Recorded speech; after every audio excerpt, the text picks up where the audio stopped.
네, 안녕하세요. 자, 이제 두 번째 영상인데요. 많은 분들이 기다리셨더라고요. 그래서 제가 다급한 마음으로 빨리 만들기로 결심을 했습니다. 자, 오늘은 두 번째로요. 제가 이제 영어 공부를 하고 나서 어떠한 변화가 있었는지 설명드릴 겁니다. 자, 애프터 스터디인데 두 가지 부분으로 나눕니다. 첫 번째는요. 제가 실제 겪은 에피소드 위주로 풀어갈 것이고요. 두 번째는 제가 현재 영어 관련된 활동들 그리고 스펙들을 구체적으로 소개하면서 이것과 관련돼서 체계적으로 저의 변화를 소개해 드릴 겁니다. 근데 제가 이제 오늘 실제로 겪은 에피소드를 말씀드리는 건 좀 재밌으실 거예요. 가볍게 들으셨으면 좋겠어요. 그리고 되게 도전이 되실 거예요. 왜냐면 다시 한번 말씀드리지만 저는 토종 한국인이에요. 수능 영어 공부 외에는 잠깐의 토익 공부를 제외하면 진지하게 영어를 위해 노력했던 적이 단 한 번도 없습니다. 그런데 제가 최근에 3년 반 동안 영어 교회 사역을 시작하고 영어 회화 공부, 영어를 유창하게 하기 위한 노력을 하고 나서 어떤 변화를 겪었구나라고 하는 걸 들으시면요. 나도 한번 해볼까? 도전해지실 것 같아요. 토종 한국인인 저도 해냈으니까 우리 다 할 수 있지 않을까. 근데 또 어떤 분은 그러실 수 있어요. 3년 반이나 해야 됩니까? 3년 반은 그동안 제가 꾸준히 노력했다는 시간의 상징이고요. 사실 제가 외국인과 회화에 자신감이 붙게 된 것은 약 1년에서 2년 정도 때 느꼈던 바였어요. 그렇기 때문에 1년에서 2년만 여러분 진짜 꾸준히 하셔도 외국인과 대화를 할 정도의 실력은 누구나 기를 수 있고요. 그리고 제가 말씀드린 3년 반은요. 정말 진지하게 애정을 갖고 했던 기간이기 때문에 이거는 정말 단순히 회화를 좀 하나 잘하게 된 게 아니라 영어에 있어서 정말 큰 변화를 겪었어요. 그런 것도 아울러 말씀드릴게요. 중요한 건 3년 반이라는 시간, 숫자에 너무 얽매이지 않으셨으면 좋겠어요. 제 에피소드 몇 개가 있는데 하루는요. 제가 이제 길거리에서 제가 이제 성경 공부를 시키던 제자하고 만나기로 했었어요.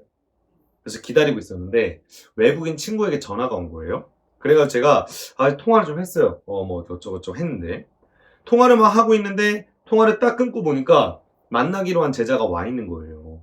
근데 그 제자가 저한테 그러는 거예요. 자기가 누군가의 통화를 들었는데 그게 간사님이셨냐고. 근데 자기는 그게 미국 교포인 줄 알았대요. 근데 알고 보니까 저였다는 거죠. 저는 살면서 미국 교포 같다는 이야기는 그때 처음 들어봤어요. 그때가 공부하고 한 2년 정도 되었을 텐데 정말 열심히 할 때였거든요. 그래서 한 1년에서 2년 사이쯤 되었을 텐데 어쨌든 공부했던 기간 대비 좀 그런 평가를 듣지 않았나 이런 생각이 들어요. 자, 두 번째는요. 제가 지금 그레이프시드라는 영어 기관에서 교사로 일하고 있거든요. 이건 제가 두 번째 영상에서 또 설명을 드릴 겁니다. 이 그레이프시드라는 기관은요. 100% English based class예요. 다 영어로 수업해요. 문법 설명, 단어 설명하면 안 돼요. 한국말로. 영어로 모든 리딩 멘트를 해야 돼요. 그러니까 저도 매일 그레이프시드 교사로 일하면서 매일 영어를 써야 되잖아요. 굉장히 많은 도움이 돼요. 근데 하루는요. 제가 이제 그레이프시드 막 수업을 하고 있는데 여기에 관심이 있어서 학부모님 한 분이 아이를 데리고 왔어요. 그 수업을 참관하신 거죠. 그분이 제 수업을 지켜보시고 제가 막 영어로 열심히 수업을 한 다음에 수업 끝나고 이제 인사를 드려야 되잖아요. 그래서 학부모께 인사를 드렸어요. 그랬더니 학부모께서 놀라시면서 한국말 하시네요? 그러시는 거예요. 이게 무슨 얘기입니까? 제가 영어로 수업하는 걸 보고 제가 준 원어민급이라고 생각을 했던 거죠. 이것도 짧은 경험이지만 뿌듯한 경험이죠. 제가 이제 격려를 가장 많이 받았던 에피소드들은 사실 전화 영어 하면서였거든요. 제가 이제 튜터링이라는 앱으로 전화 영어를 꾸준히 하고 있는데 이것도 저와 같이 동역하는 사모님이 할 수 있도록 배려해 주셔서 무료로 하고 있어요. 제가 사모님께도 감사하지만 하나님의 은혜라는 생각을 정말 합니다. 근데 어쨌든요. 이 튜터링은 전화 영어예요.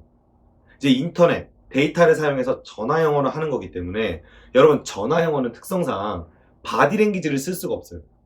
화상 영어나 외국인을 직접 만나는 건 안 통하면 내가 뭔가 눈에 보이는 랭귀지를 통해서 전달할 수 있는데 전화 영어는요. 죽어도 영어로 승부해야 돼요. 굉장히 도전이 되겠죠. 그래서 제가 정말 지난 몇 년간 일주일에 뭐 2, 3회 물론 이제 힘들거나 바쁠 때는 몰아서 할 때도 있는데 꾸준히 해왔었어요. 여러분도 일주일에 2, 3회 정도라도 전화 영어 꼭 해보셨으면 좋겠어요. 좀 비싸긴 하거든요. 그러면 하나님께 기도하세요. 내가 영어 실력 키워서 주님을 위해 열방의 선교에 쓰겠습니다. 서원하시고 주님의 재정 채우심을 구할 수도 있고요. 아니면 여러분이 과감하게 투자하셔서 일주일에 두세 번 정도 전화 영어는 꼭 해보세요. 어쨌든요. 전화 영어 하다 보면요. 튜터링 앱에도요. 미국인, 영국인, 캐나다인, 호주인, 남아프리카 공화국 사람들 그 영어를 원어민으로 쓰는 그 국가 튜터들과 다양한 대화를 할 수 있어요. 그리고 필리핀 분도 계시는데 그분들이 필리핀 분이지만 영어 원어민 국가의 거주민과 발음이나 실력이 거의 똑같아요. 그래서 많은 대화를 해봤거든요. 처음에는 뭐 취미, 살아온 이야기, 뭐 나의 학교 이야기, 간단한 얘기부터 하겠죠? 그럼 나중에 숙달되면요. 정말 별의별 얘기를 다 해요. 사회, 정치 이슈, 깊은 토론 주제. 뭐 스포츠 업계. 제가 이제 해외 축구 뉴스 같은 거 보는 거 좋아하는데 그 해외 축구 업계에 대한 여러 가지 이슈들. 영어 교육학적 이야기. 심지어 정치 성향, 국가 역사, 정세. 이런 대화까지 하게 되더라고요. 최근에는 러시아, 우크라이나 사태에 대해서 영어로 토론했던 기억이 나요. 그래서 그렇게 막 전화 영어를 원어민들과 하다 보니까 제가 어느 순간 실력이 조금 오르기 시작하고부터서는 튜터들이 제 실력을 범상치 않게 보는 경우가 종종 있었어요. 어떤 경우에 미국인 튜터가 저하고 막 대화하다 그래요. 야, 너 100% 네이티브 같다.